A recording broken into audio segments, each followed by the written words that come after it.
ఆ తర్వాత పార్టీ అన్నాక పార్టీ యొక్క రాజకీయాల కోసం ఎన్నికల వ్యూహంలో భాగంగా పార్టీలు అన్నాక రకరకాల వ్యూహాలు ఉంటాయి. సో రకరకాల పర్మిటేషన్స్ అండ్ కాంబినేషన్స్ని పార్టీ ట్రై చేస్తుంది. ఆ చేస్తున్నప్పుడు నన్ను మా పార్టీ మా నాయకుడు జగన్మోహన్ రెడ్డి గారు నన్ను గుంటూరు వెస్ట్ నుంచి పోటీ చేయమని ఆదేశించడం జరిగింది. క్రమశిక్షణ కలిగిన వైఎస్ఆర్ కాంగ్రెస్ పార్టీ కార్యకర్తగా నేను వారి మాటే శిరోధార్యం అనుకొని ఎదురు ఏమీ మాట్లాడకుండా నేను ఆ మాటని ఆ ఆదేశాలని పాటించి నేను నా బాధ్యతగా నాకు ఇచ్చినటువంటి గుంటూరు వెస్ట్కి వెళ్ళి నేను పోటీ చేయడం జరిగింది. మీ అందరికీ తెలుసు గుంటూరు వెస్ట్ గురించి.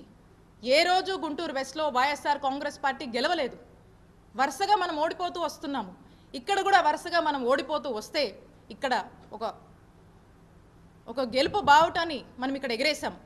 అక్కడ కూడా గుంటూరు వెస్ట్ని ఎలాగైనా సరే పార్టీని స్ట్రెంథెన్ చేయాలి, అక్కడ కూడా మనం గెలుపు కైవసం చేసుకోవాలనే ఒక ఆలోచనతో పార్టీ ఏదైతే ఆదేశించిందో ఆ యొక్క బాధ్యత మీద నేను గుంటూరు వెస్ట్కి నేను వెళ్ళి పోటీ చేయడం జరిగింది. ఇక్కడ నా మనసులో బాధ అనిపిస్తూ ఉండేది. ఎందుకంటే నా నియోజకవర్గం, మా నియోజకవర్గం చిల్లూరుపేట, ఇక్కడున్నటువంటి మా నాయకులు, ఇక్కడున్నటువంటి మా కార్యకర్తలు, ఇక్కడ నన్ను దీవించినటువంటి ప్రజల్ని, నా సొంత నియోజకవర్గాన్ని వదిలి నేను వెళ్ళాల్సి వస్తుంది అనేటువంటి బాధ నాలో ఉన్నప్పటికీ నేను మా నాయకుడు మాటే శిరోధారంగా భావించాను కాబట్టి నేను అక్కడికి వెళ్ళి పోటీ చేయడం జరిగింది. అయితే ఇన్ జనరల్గా మనం అనుకుంటూ ఉంటాం కదా, ఏదైనా మంచి జరిగితే మన అదృష్టమని, అలా ఉంటే ఏదో మన దురదృష్టమని.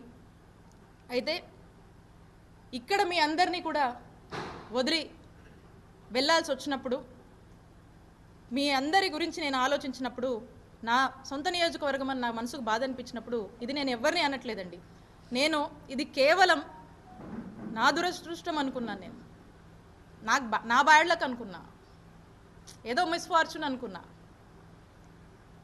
అయినా మా నాయకుడు జగనన్న మాటే నాకు వేదంగా నేను భావించి నేను అక్కడికి వెళ్ళి పోటీ చేయడం జరిగింది. పదే పదే రాజశేఖర్ గారు అంటున్నారు అన్ని వేలతో ఓడిపోయింది, ఇన్ని వేలతో ఓడిపోయిందని.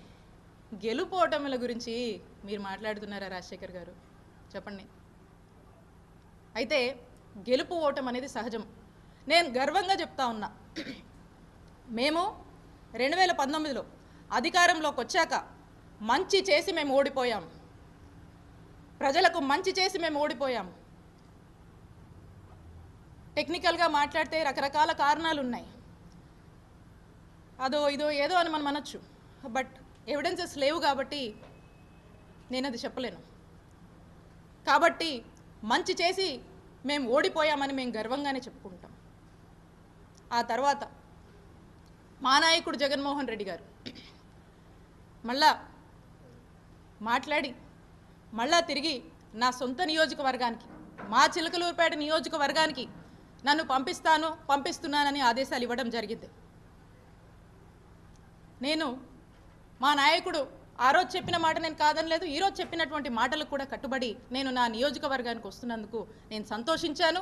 ఇక్కడ ప్రజలకి, ఇక్కడున్నటువంటి మా నాయకుల్ని, ఇక్కడున్నటువంటి మా కార్యకర్తల్ని రిప్రజెంట్ చేస్తున్నందుకు చేసే అవకాశం నాకు దొరికినందుకు నా అదృష్టంగా భావిస్తాను.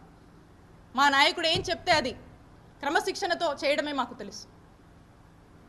ఇక్కడున్నటువంటి నేను బాధ్యతలు తీసుకోవడం జరిగింది. ఎందుకు అని అడుగుతున్నారు కాబట్టి నేను మీ ద్వారా ప్రజలకు, వారికి నేను స్పష్టతనివ్వాలనుకున్నాను.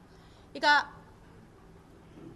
ఇక్కడ నుంచి మనం చూస్తే క్రమక్రమంగా ఈ ఓవరాల్గా కూడా క్రమక్రమంగా ఎప్పుడు తీసుకున్నా, ఎప్పుడు చూసినా మొదటి నుంచి కూడా ఆ దివంగత మహానేత డాక్టర్ వైఎస్ రాజశేఖర్ రెడ్డి గారి దగ్గర నుంచి ఆయన తనయుడు మా నాయకుడు జగన్మోహన్ రెడ్డి గారు క్రమక్రమంగా కూడా మరి రాజశేఖర్ గారికి